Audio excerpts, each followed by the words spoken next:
Oi, gente, já estamos de volta.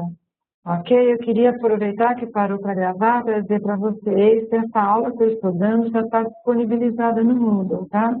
Tinha subido uma outra aula, mas todos os anos eu atualizo as minhas aulas. Então, eles tinham colocado aquela, assim, era a mesma aula esse ano, não é? Essa aqui já está disponível, ok? Bom, aqui a gente está falando um pouquinho da saúde trabalhadora, aí já tem um site diretamente da OMS, né, e assim, em castelhano, né, que é direto na Organização de Saúde, que fala um pouco mais de saúde do trabalhador.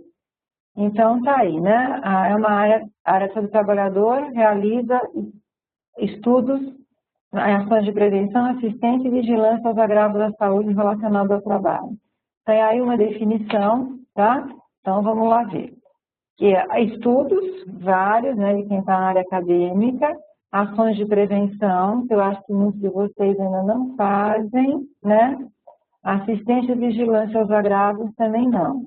Assim, só quando a gente trabalha diretamente ligado na empresa e com execução de programa que a gente faz tudo isso. O objetivo vai ser sempre o mesmo, né? Reduzir as doenças e acidentes e proporcionar uma melhor qualidade de vida aos trabalhadores. É bom a gente ter isso na mente, e é interessante vocês entrarem nesse link que está aí na aula, não vou entrar nele agora, mas depois está aí para vocês entrarem, a referência de algum desses slides que eu estou usando, e lerem mais ali o que eles falam disso, citam algumas legislações do Brasil importantes para a evolução da saúde do trabalhador, tá? E aí vem uma coisa que vocês vão estranhar no texto, né, que a saúde do trabalhador e a saúde ocupacional são pré-requisitos cruciais para a produtividade. Então, o que tem de importante aí? Saúde do trabalhador é ele estar saudável, né? A saúde ocupacional é aquilo que a gente realiza para manter o trabalhador saudável. É mais ou menos essa a diferença, tá? E por que isso é o pré-requisito? Porque para alguém ser produtivo, ele tem que estar bem, certo? E o desenvolvimento socioeconômico, hoje em dia sustentável também, eles têm uma ligação direta com isso. Então, esta é uma frase, né, uma sentença muito importante para se usar quando você quer tentar conscientizar o empregador da importância dele cuidar da saúde de um trabalhador. Tá? Eu sempre falo isso, que a produtividade é melhor numa pessoa cuidada e num melhor ambiente. Vocês têm noção disso. Trabalhar num lugar em que a gente não se sente bem faz com que a nossa produtividade caia. Então, é fundamental mostrar o porquê de se aplicar recurso na área da saúde e segurança do trabalho, tá? Então, tá aí. Problemas atuais, né? As novas tecnologias de informação e automação mudaram o adoecer do trabalhador, tá? Novas substâncias químicas, as energias físicas que tem no ambiente do trabalho, a biotecnologia, tá? O envelhecimento da população, isso é muito importante, principalmente a gente lembrar que somos fonoaudiólogos. Hoje em dia a população está vivendo cada vez mais, nós temos trabalhadores com larga experiência, ficando mais velhos, ficando trabalhar, e como é que nós vamos contornar num ambiente de trabalho os portadores de presbiacusia, né? E com essa evolução também das pessoas viverem cada vez mais, o que a gente encontra? A gente encontra a dificuldade de estabelecer os limites, de até que ponto foi o ruído que trouxe algum problema e até que ponto começou o envelhecimento natural da pessoa, tá? É bom lembrar que adoecimento é uma coisa e envelhecimento é outra. A exposição constante ao ruído pode provocar um envelhecimento precoce da cóclea? Pode, mas jamais vai ser a responsável por uma presbiacusia. A perda auditiva por ruído se caracteriza de uma forma totalmente diferente do que se caracteriza uma perda por idade. Então, nós temos que ter essa preocupação. Qual vai ser a atitude? Deixar pessoas com condições de trabalho fora desse campo, fora do mercado de trabalho, porque ela tem uma perda auditiva por idade, se ela ainda está bem para executar suas tarefas, a gente tem que ter muita atenção nisso.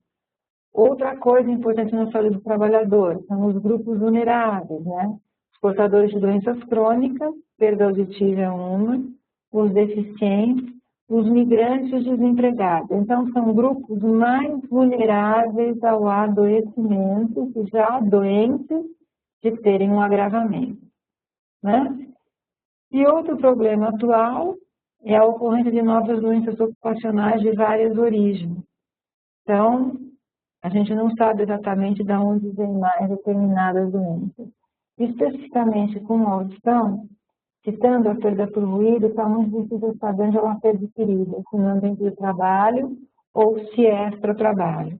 A única forma que a gente tem de entender ou conseguir limitar onde aconteceu um adoecimento de uma pessoa em relação aos riscos do trabalho é quando a gente tem tudo muito bem fechado em termos dos programas de saúde na empresa. Se ficar qualquer ponta solta, ou na questão ambiental, ou na questão do acompanhamento epidemiológico, ou na questão de um não passar informação para o outro, nós não vamos conseguir manter a população saudável nem garantir uma boa produtividade para aquela empresa.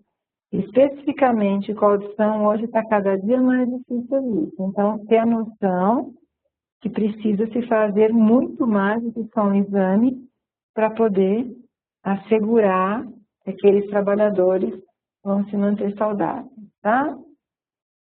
Então, está aí novamente, né, a importância da saúde do trabalhador, né, e da saúde ocupacional, como a ANS separa, para contribuir positivamente para a produtividade, qualidade dos produtos, motivação e satisfação do trabalho. Então, um trabalhador saudável, ele vai estar bem com ele vai produzir mais para a empresa e isso vai se refletir em toda a cadeia social. Por isso que a gente já falou desde o começo da aula da questão de que saúde e doença é sempre um processo. Ok? E aí mostrando para vocês que no Brasil, hoje em dia, coisa que talvez poucas pessoas sabem, existe uma política nacional de saúde e segurança do trabalho que integra os 3 ministérios: saúde, trabalho e previdência social, tá? E aí estão os 6 principais itens que compõem essa política e quem vai trabalhar nessa área precisa conhecer a PNSST, tá? E vamos ver aqui tudo que pode ter uma relação com a gente. Você pode dar bolinha para mim, por favor? Tá? Então, essa bolinha que acompanha para eu poder ir mostrando para vocês o que é importante, né? Bom, as ações visando a inclusão de todos os trabalhadores no sistema de proteção e promoção da saúde. Então, aqui já se nota, pela política nacional, que não basta examinar alguém. E aqui vai falar harmonização das normas e articulações das ações de promoção, proteção e reparação da saúde do trabalhador. Então, não pode haver conflito entre as legislações, tá? Aqui é fundamental que alguém possa compreender o porquê que você primeiro tem que tomar medidas no foco, no ambiente, na raiz do problema. Primeiro prevenir, para depois reparar. Nós temos várias falhas, inclusive na legislação brasileira, em termos disso. Vocês já vão sabendo desde hoje. A portaria 19, ela não tem nada de preventiva. É por isso que ainda se usa aqui no Brasil, em muitos locais, o termo TCA, que é Programa de Conservação da Audição. Do jeito que ela foi escrita, a portaria 19, ela é realmente um controle para conservar a audição. Então, assim, ela parte do princípio, a gente não pode deixar piorar. Ela não parte do princípio que a gente tem que evitar a instalação do problema. Tá? Então, aí começa a ter até uma incoerência entre a portaria 19 e o que está escrito aqui. Mas essa política em termos legais, ela é superior, né? Ela está acima de uma portaria 19. Então, ela deixa bem claro que precedência das ações de prevenção sobre as de reparação. Então, primeiro aplicar os recursos de forma adequada para prevenir a instalação de um problema, do que tentar usar esse recurso depois para reparar o problema. E isso numa empresa é muito importante eles ficarem a par, tá? Aqui vamos falar especificamente de quando você tem que integrar ou levar o trabalhador, vai procurar atendimento na rede integrada da saúde pública, lembrando que a saúde do trabalhador vem da saúde pública, ela faz parte da saúde pública. Então, por isso que nós temos que entender bem a questão da saúde pública, né? A reestruturação da formação em saúde do trabalhador em segurança do trabalho e a capacitação dos trabalhadores para poderem cooperar com essa parte. E a questão da pesquisa na área, né?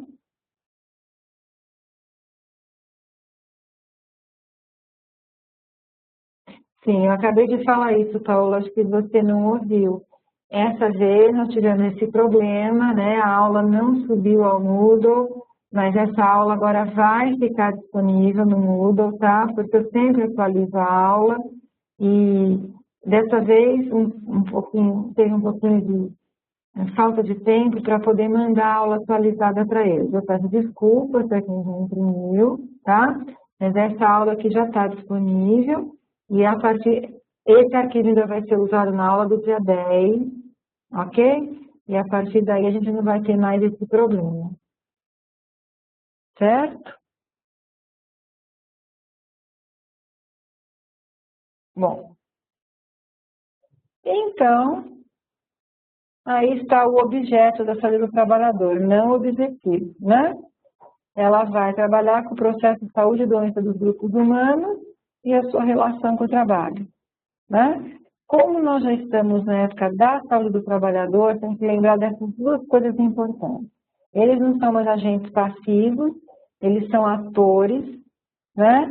Eles participam do processo, eles têm que ser informados de tudo, inclusive para poder nos auxiliar na hora de cuidar deles. E hoje em dia, a gente também tem um enfoque, não só no risco, mas também na subjetividade. É o tal que eu falei de em olhar a pessoa como um todo. Eu vou dar um exemplo prático para ver se vocês entendem melhor o que eu estou falando. Tivemos o caso de uma aluna, um trabalhador na empresa em que ela presta serviço, aparecendo com uma curva auditiva flutuante, cada hora de um jeito diferente, né? Que lembrava um pouco uma curva audiométrica sugestiva de perda auditiva por ruído, porém essa curva flutuava, então estava muito difícil de se estabelecer as condutas adequadas para melhorar a questão auditiva daquele trabalhador. Aí começou a se notar também que ele tinha outros problemas, né, em outras áreas, e que aí ela discutindo comigo e querendo saber qual a melhor atitude a tomar, eu falei, bom, perante ao quadro, eu acho interessante conversar com o médico do trabalho se não seria não seria bom afastar esse trabalhador das suas atividades por um tempo, né? Ele tem um período de descanso, não superior a 15 dias, para não ter nenhum problema com a Previdência Social, e verificar como ele está no retorno. Então, no retorno, depois que ele ficou esses 15 dias afastado, a curva audiométrica dele voltou a ficar praticamente idêntica ao exame de referência, não mostrando mais nenhuma alteração. Então, o que eu estou querendo dizer com isso? Algum problema estava acontecendo com ele e se refletia em várias áreas. Se a gente não tiver um olhar também para essa questão pessoal, subjetiva, a gente vai ter problema. Ele não sei se ele estava com problema para responder o exame, que é um exame de resposta subjetiva, se ele estava estressado a ponto disso até mexer com a própria audição dele, porque ele não conseguia concentrar a atenção de maneira adequada, mas enfim. Não era um problema orgânico, não era um problema ambiental, era uma questão dele. Então, aí, por isso que hoje em dia, como eles passam de espectadores a atores, nós também temos que aprender a olhá-lo no todo. E que, às vezes, questões subjetivas atingem uma pessoa em toda a sua capacidade. Não só pode levar a adoecer realmente, mas pode trazer comprometimento como o da própria audição. Tá? E aqui um dado muito importante, né? Que 58% da população de 10 anos, né, faz a força trabalhadora do mundo, portanto, a nossa força de trabalho, e essa população é a base da economia mundial. Então, vocês podem ver que muita gente muito jovem já faz parte da base econômica mundial, e por isso que é tão importante cuidar dessa população para que eles possam produzir. Ou então todos nós vamos ser atingidos por essa questão. E já antes de mergulhar, né, na saúde do trabalhador propriamente dita, aqui vocês estão vendo o seguinte. Na saúde do trabalhador, a gente sabe um pouco de cada um. E a gente vem da formação clínica, em que você atende um paciente e sabe muito dele. Então, a primeira coisa a fazer nessa área, ou escolhe essa área como eu escolhi para trabalhar, é tirar essa ideia clínica e passar a ter uma visão totalmente coletiva do que é trabalhar com essa área. Então, você vai saber um pouquinho de cada um, tá? Para poder formar um panorama geral do problema que acontece naquele local de trabalho.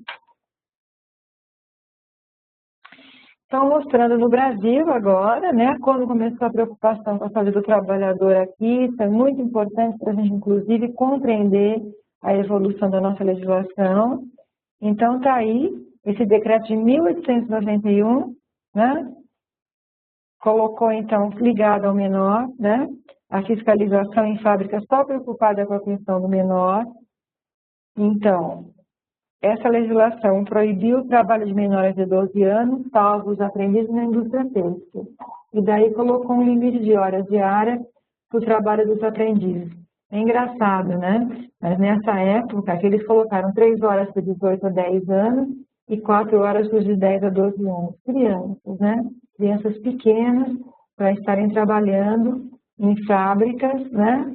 Principalmente as têxteis, foram as primeiras fábricas brasileiras, e não deveriam nem estar lá.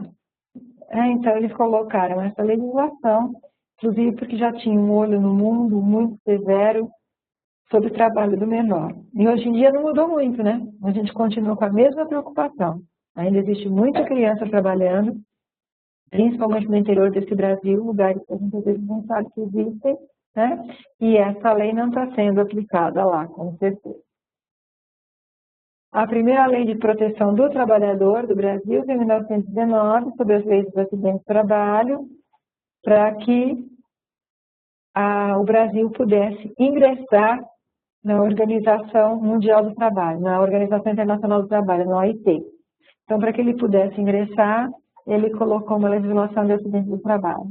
E não que parasse de ocorrer acidente ou adoecimento da população. Tá? Porque vocês vão ver aí, o Brasil, no início do século XX, foi detectado muitas doenças infecciosas que se espalhavam por trabalho na construção de ferrovias e dos portos. Por quê? Porque eles ficavam expostos a determinadas situações que podiam levar eles a terem contato. Então, eles trabalhavam pisando em água, trabalhavam com mercadorias vindas de vários lugares do mundo. Então, teve vários tipos de adoecimentos por doença infecciosa no trabalhador. E aí começa, então, uma preocupação maior com isso no início do século XX. Aí está o Rio em São Paulo, né, com a importação das fábricas sujas, que eram fábricas que vinham de outros países não aceitaram, então elas se instalavam aqui e produziam muita poluição ambiental. Em 1943, o surgimento da CLT, né, já no primeiro governo de Getúlio Vargas, a CLT foi promulgada nessa época e trouxe, então, algumas regras para a saúde para o dia a dia do trabalhador. Porém, contudo, não adiantou nada em termos de acidentes de trabalho. O Brasil, até a metade dos anos 70, era o campeão mundial de acidentes do trabalho. A gente está um pouco preocupado hoje em dia que a gente está vendo crescer vários acidentes no trabalho, né? Prédios que caem, etc. Em 77, então, é promulgada uma atualização da CLT e que vai trazer exatamente como é hoje em dia a legislação que se baseia o Ministério do Trabalho e Emprego para sua fiscalização. Tá? E a portaria 3.214, um ano depois, com as NRs, as normas regulamentadoras. Então, o que aconteceu aqui? Em 77, o texto da CLT passou por uma revisão. Ele se tornou mais moderno, mais amplo, com a inclusão de vários tipos de adoecimentos que podem acontecer relacionados ao trabalho, muito além do ruído, tá? E lá embaixo vocês estão vendo, então, a portaria 3.214, que é aquela que trouxe as NRs, o que ela é? A portaria 3.214, ela é o modus operandi da Lei 6514. Então, isso aqui pediu que houvesse pessoas, né, houvesse uma legislação a questão da prevenção. E para que uma legislação possa ser aplicada, tem que ter uma normatização. E ela solicitou, então, que o Ministério do Trabalho fizesse isso. E foi o que o Ministério do Trabalho fez. Tá? Ele criou, então, em 1978, as NRs, que hoje já são 36. Ok?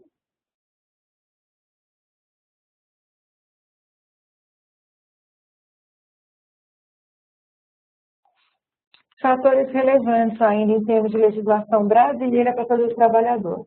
O Ministério do Trabalho foi criado em 1930. As delegacias regionais do trabalho, que até foram criadas com o nome de Insetoria Regional e depois se tornaram DRT, tá? E a promulgação da CLT no dia 1º de maio de 45.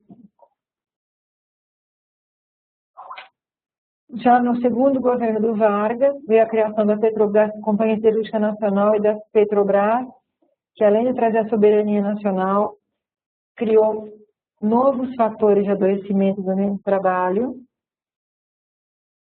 E o governo JK, com a expansão das montadoras de veículos, hoje tomam conta, principalmente na região do ABC aqui em São Paulo, de cada dia que passa elas produzem mais carros, tem um grande consumo de gasolina do pessoal que trabalha indo e voltando nas sedes, né? E também vai se levar em consideração que isso aumentou a população trabalhadora e, consequentemente, o adoecer. Muitos maquinários, muitas coisas que aqui a gente não tinha nenhum conhecimento. E não é à toa que é na década de 80, 90, que vai aumentar muito o número de trabalhadores portadores de perda auditiva por ruído.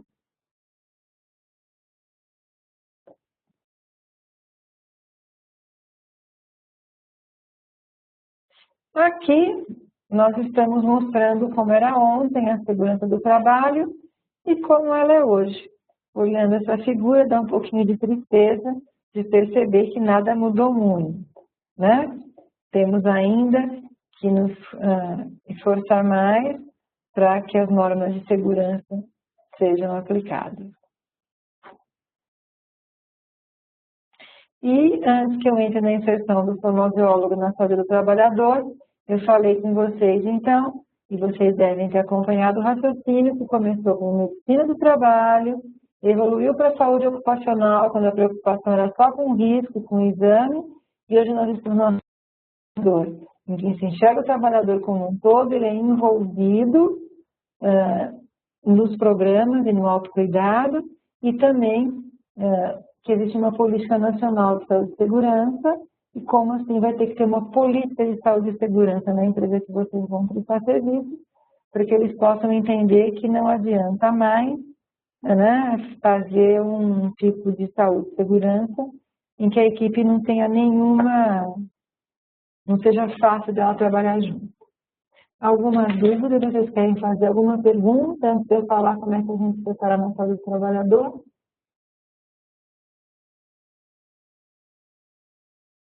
Se está tudo ok, me deem ok via chat, tá? Para que eu possa continuar a aula. Tem alguém com dificuldade ainda de som de imagem? Ótimo. Então, todo mundo me deu ok? E a gente tem um fonoaudiólogo na sala, né? É sempre bom a presença de um representante do sexo masculino quando se dá aula para fonoaudiologia, que é tão raro de ter. Vamos lá, então. Bom, como é que começou a preocupação com a audição? Né? Em 1978, como eu falei, foram promulgadas as NR.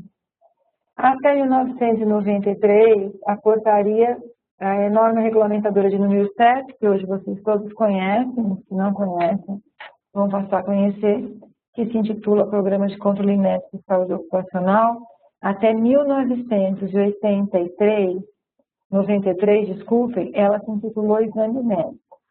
E o que ela estabelecia?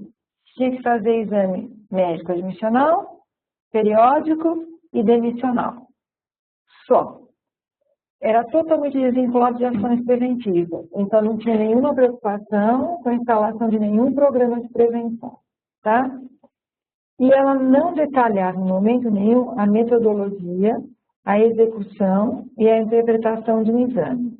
Sendo que nenhum exame, tanto fazia ser exames médicos, como os exames realizados pelos não médicos. Tá?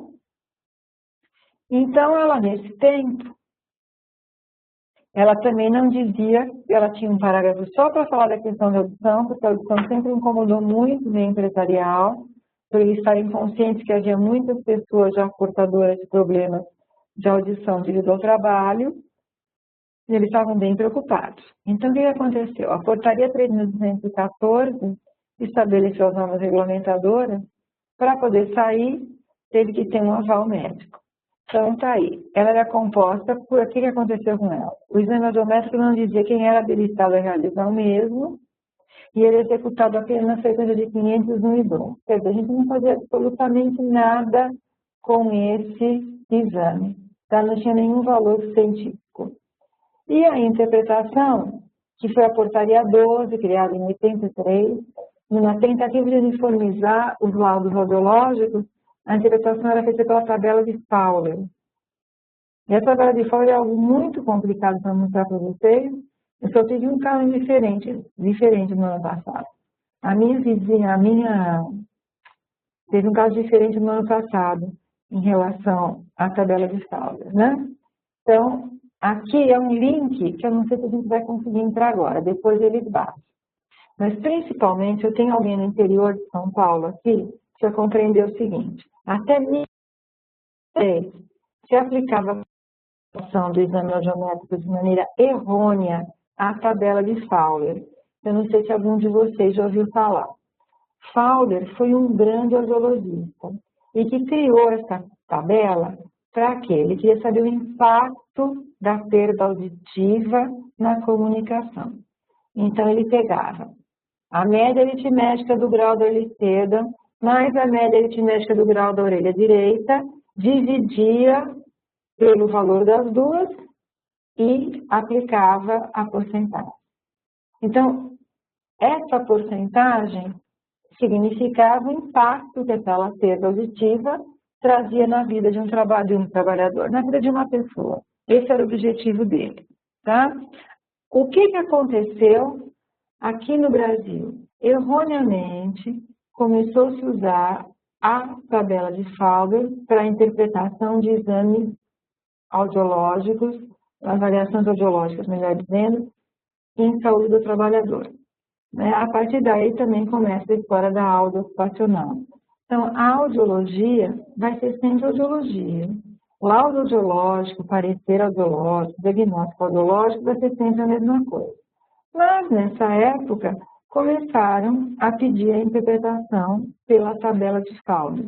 Então, aparecia sempre assim, que o trabalhador tinha 6% de perda de audição comprometedora de um lado e 3% do outro, por exemplo. E aí nasceu um conceito errado de falar porcentagem de perda auditiva, principalmente na hora da saúde do trabalhador. Eu sei que muitos profissionais ainda falam que as pessoas têm porcentagem de perda auditiva e que são profissionais que não têm nenhuma ação em saúde do trabalhador. Mas eu estou só mostrando com vocês que esse é um conceito errado, porque cientificamente não existe porcentagem de perda auditiva. Em segundo lugar, porque usou de maneira inadequada a interpretação de Fowler, e em terceiro, o que é mais importante, é que hoje em dia, em algumas cidades do interior, quando nós temos casos de processos trabalhistas envolvendo perdas auditivas, alguns juízes ainda pedem essa interpretação. E cabe a nós, fonoaudiólogos, mostrar que isso está errado, tá? Então, não tem falha nenhuma no Fowler. Ele fez uma tabela lógica correta, né?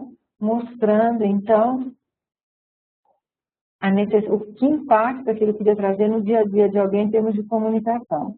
E aqui se usou como parecer audiológico, e em cima desse valor era indenizado o trabalhador portador dessa perda auditiva. Ok? Então, isso é muito sério. Aconteceu muito, hoje em dia não acontece mais, felizmente, tá? E é errado. Ok, até aqui? Algum de vocês já tinha ouvido falar nessa tabela de Fowler, ou pelo menos visto ela ser aplicada, porque é uma área bem comum de ainda acontecer isso. E nesse link que vocês vão ter aqui abaixo, ele vai direto para o parágrafo de um livro, escrito por um médico do trabalho, que ele fala sobre essa questão da tabela de Fowler e que deixa muito claro que ela está em desuso desde 1997, quando teve o advento da Portaria 19. Ok. Vocês já tinham ouvido falar nisso? Em tabela de Fowler? Alguém? Vocês podem me responder? Então, agora você entendeu, Simone, direito ou pelo menos melhor? Eu sugiro a vocês que entrem no link, vão ver uma ótima explicação do que é a tabela de Fowler, para pelo menos vocês compreenderem o que é. Porque hoje em dia, eu não sei se alguém na turma de vocês já trabalha com software, eu não tenho nada contra software para arquivar exame, é a melhor coisa que eu conheço, para imprimir também. Só que alguns softwares coletam todos os tipos de classificação ali. Fowler, Merluzzi, Portaria 19, Pereira, INSS, e não existe tudo isso, tá? Então, por isso que eu chamo sempre atenção.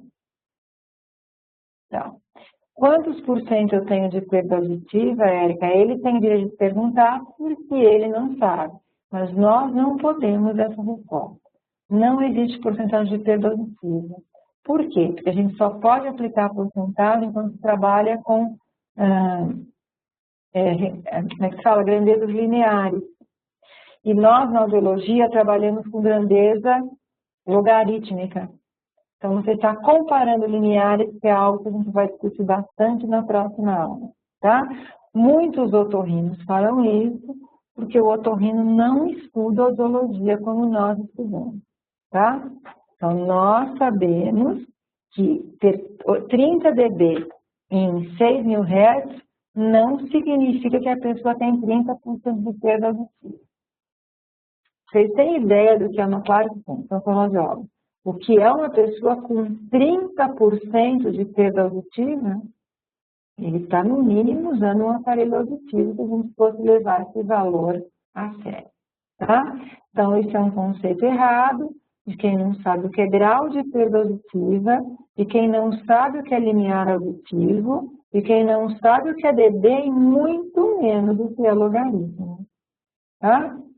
Então, entender bem a parte física, acústica e psicoacústica da audiologia é muito importante para a gente não cometer esse tipo de falha. Então, com o tempo ao longo do curso, vocês vão aprender que a gente vai orientando os trabalhadores a deixarem de perguntar quantos por cento eu tenho, porque nem perda eles perguntam perca, né, ao jeito deles falarem, e sim se preocuparem a interpretar o desenho da curva audiométrica, que é aquilo que a gente tem de mais importante para eles aprenderem, para nos ajudarem a cuidar deles na saúde do trabalhador. Ok? Alguma dúvida ainda em relação a essa questão da porcentagem?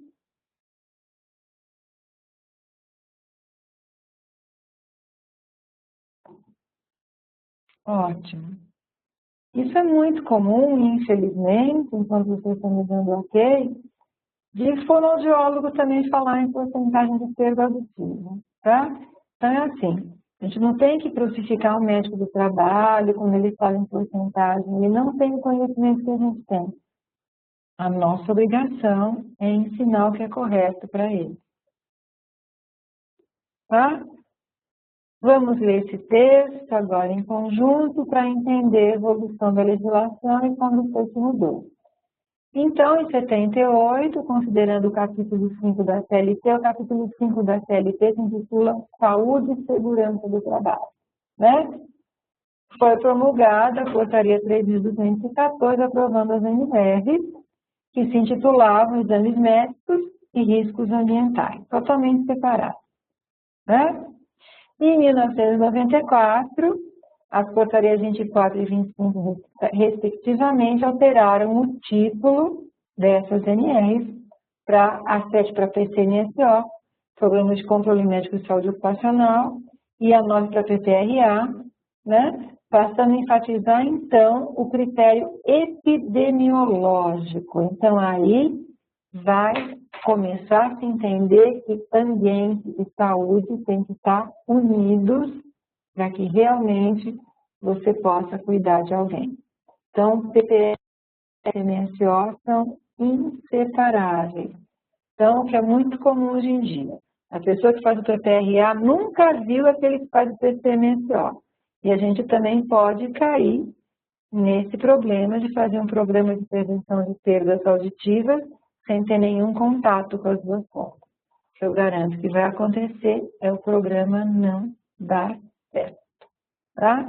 Tudo que diz respeito à saúde do trabalho é um trabalho em equipe. E quando a equipe não tem comunicação, tudo falha. Dando aula para fonoaudiólogo, ainda quando eu dando aula para engenheiro, até para médico do trabalho, eu me estendo mais. Mas para fonoaudiólogo a gente sabe os problemas que uma falha de comunicação costumam trazer. Certo? Então, a gente vai cair numa época nova, vai inserir, antes da gente inserir na saúde do trabalhador de maneira mais profunda, a legislação da saúde do Brasil, como eu falei, hoje em dia política integrada, a Constituição pede, então, um sistema de saúde integrado, e o Ministério da Saúde, em 1990, né, aqui na Constituição Federal, ela solicita, né, ações de vigilância sanitária e epidemiológica na saúde do trabalhador e na proteção do meio ambiente, e a Lei Orgânica 8080, 2 anos depois, veio para quê? Para a aplicabilidade daquilo que foi solicitado pela Constituição. Então, o mais importante também dessa aula é que vocês já vão criando esse raciocínio. Existe lei e tem que ter um instrumento para aplicar a lei. Norma regulamentadora é instrumento para aplicação do que solicitou a CLT. Lei Orgânica 8080 é um instrumento para colocar o SUS em prática que foi solicitado pela Constituição. Então, ela vai aí definir o que é a saúde do trabalhador como esse conjunto de atividades se destina, através das ações, isso é mais importante, de vigilância epidemiológica e sanitária prescritiva da equipe, a promoção e proteção da saúde dos trabalhadores submetidos a riscos e aos agravos advindos dessas condições de trabalho. Ok? Agora a gente vai parar para a próxima gravação, tá? Essa gravação é aquela um pouquinho mais longa, a gente vai ficar fora do ar de 15 a 20 minutos, tá? Para que todo mundo possa ter um descansinho, inclusive o professor. Até daqui a pouco.